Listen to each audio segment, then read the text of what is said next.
윤석열 정부의 강제징용 대위 변제 해법 발표 후 일본은 완전히 축제 분위기라고 합니다. 한국이 잘도 굽혔다. 일본의 요구가 거의 통했다. 일본 지지통신이 전한 자민당 대한강경파 의원의 말. 대위 변제는 그냥 대신 갚는다는 뜻입니다. 근데 뭘 대신 갚느냐? 일본 전범 기업이 배상해야 할 피해액을 한국 기업이 갚는다는 겁니다. 피해국이 가해국을 대신해 피해자에게 배상금을 지급한다? 일본 정부와 전범 기업들은 쏙 빠지고 대한민국 기업이 출자한 재단이 피해자들에게 배상한다니 이게 무슨 코미디입니까? 당장의 피해자들과 피해자 단체들은 한미일 군사동맹을 위해 피해자들을 희생양으로 바쳤다. 굴욕해법을 폐기하라고 강력히 반발하고 나섰습니다. 강제징용에 가담한 일본의 가해 기업이 배상해야 할 것을 한국이 셀프 배상하면 이 문제가 끝날까요? 아마도 일본과 대한민국 친일 세력은 위안부 소녀상 철거로 일본 만행 지우기에 나설 겁니다. 소녀상을 철거하고 나면 그들이 멈출까요? 독도는 우리 땅으로 남을 수 있을까요? 호시탐탐 독도를 노려온 일본, 최근 동해를 일본해로 표기하며 전 세계에 동해를 일본해로 홍보하고 있습니다. 대한민국 사람이라면 피가 거꾸로 솟을 이 소식에도 윤석열 정부는 아무런 대응을 하고 있지 않습니다. 아마 일본은 한국 정부의 이번 발표로 만족하지 않을 겁니다. 강제징용 문제가 완전히 끝나기를 바라겠죠?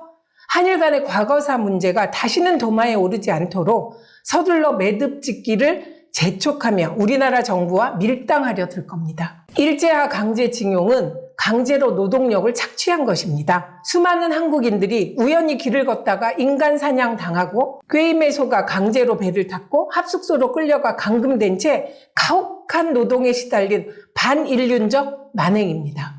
미쓰비시나 신일본제철 등 전범 기업의 불법적 강제노동과 인신착취에 대해 강제징용 피해자들은 당연히 법적 책임을 묻고 배상받을 권리가 있습니다.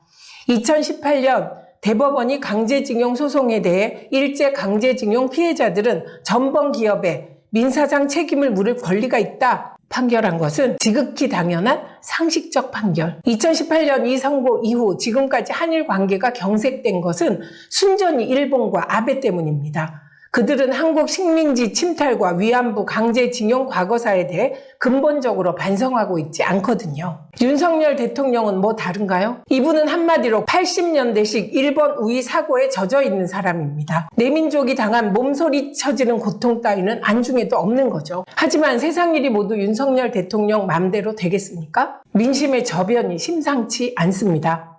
조금씩 꿈틀거리던 민심이 이번 논란으로 들끓어오르고 있습니다. 민족적 자존심마저 짓밟은 윤석열 정부, 분노의 촛불이 활활 타오를 때가 다가오고 있습니다.